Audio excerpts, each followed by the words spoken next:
17 सप्टेंबरला 19 सप्टेंबरला आपण सर्व ठिकाणी ग्रामसभा घेतलेली होती आणि या अभियानामधील काही मुद्दे आपल्या सरांनी घेत असून स्वयंरोजगार मेळावा हा त्याच्यातील एक महत्वाचा टप्पा त्यामध्ये असल्यामुळे आम्ही प्रत्येक गावामध्ये मेळावे आयोजित करण्याच्या सूचना त्याच्या विभागाला दिल्या होत्या. जिल्ह्यातून हा पुरवठा रोडसेट जी काही आपली इन्स्टिट्यूट आहे त्याला आलेला आहे आणि या अनुषंगाने आज आपण या ठिकाणी उपस्थित 100 लोक आपल्या 100 गावांचं प्रतिनिधित्व करतो. यामध्ये बरेचशा योजना अशा आहेत, मला वाटतं 33 योजना त्यांनी दिलेल्या आहेत आणि या 33 योजना अतिशय आपल्या स्वयंरोजगाराच्या दृष्टीने अतिशय महत्त्वाची योजना आहे. राज्य शासन असेल, जिल्हा परिषद असेल, पंचायत समिती असेल, सर्वांचा उद्देश हाच आहे की आपण स्वतःच्या पायावर उभं राहावं आणि महिला जर स्वतःच्या पायावर उभी राहिली तर ते कुटुंबाचं कल्याण झाल्याशिवाय राहत नाही आणि याच अनुषंगाने एवढ्या मोठ्या योजना ही संस्था आपल्याकडे घेऊन आलेली आहे. हे करत असताना 1 तास जवळजवळ ते तुमचं या ठिकाणी प्रबोधन करताय. याच्यामधून बाकीचं काही घेऊन जाण्यापेक्षा आपला स्वतःचा विकास किंवा स्वयंरोजगार आपल्याला कसं मिळेल याची माहिती आपण नक्की घेऊन जावी.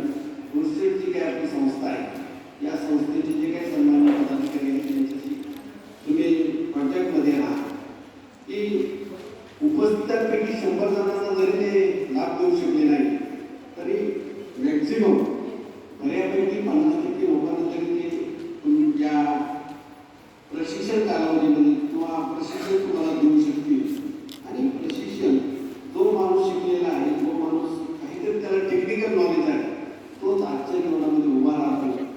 कारण होतंय कसं, आपण सर्वजण मोबाईलच्या इतक्या आहारी दिलेला आहे की त्याच्यामधून तुम्हाला मला बाहेर पडायला वेळ नाही.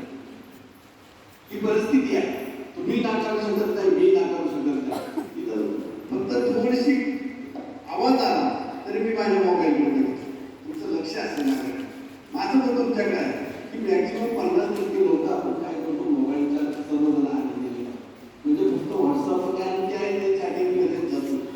मोबाईलचा उपयोग जर चांगला केला म्हणजे शेअर्स मार्केटमध्ये जर तुम्ही घुसला तर याचा स्वयंरोजगार तुम्हाला देणार. सांगण्याचा उद्देश असा आहे की या संस्थेमार्फत जे काही तुम्हाला प्रशिक्षण देणार मेळावे घेणार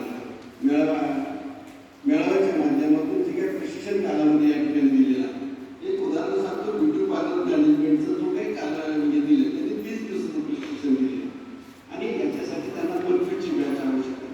आता आपली एक प्रत्येकाची जबाबदारी आहे. मी अगोदरच तुम्हाला सांगितले की तुम्ही 100 गावांमधून आलेले सर्व प्रतिनिधी आहे तर तुम्हाला तुमच्या गावामध्ये देणारे प्रशिक्षण गावामध्ये देणारे एक बॅच जर तुम्हाला गावामध्ये दिली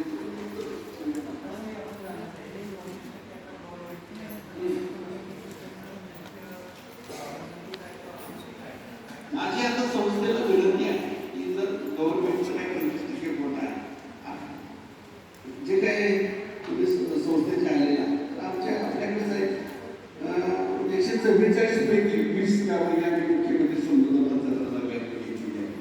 29 गाव आणि याची सर्व जबाबदारी सरांची आम्ही काळे साहेबांकडे दिलेली आहे. याच्यामध्ये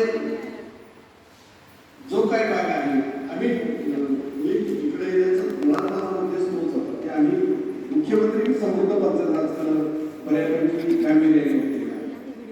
तर जवळजवळ 23 मार्क तुमच्या DRDO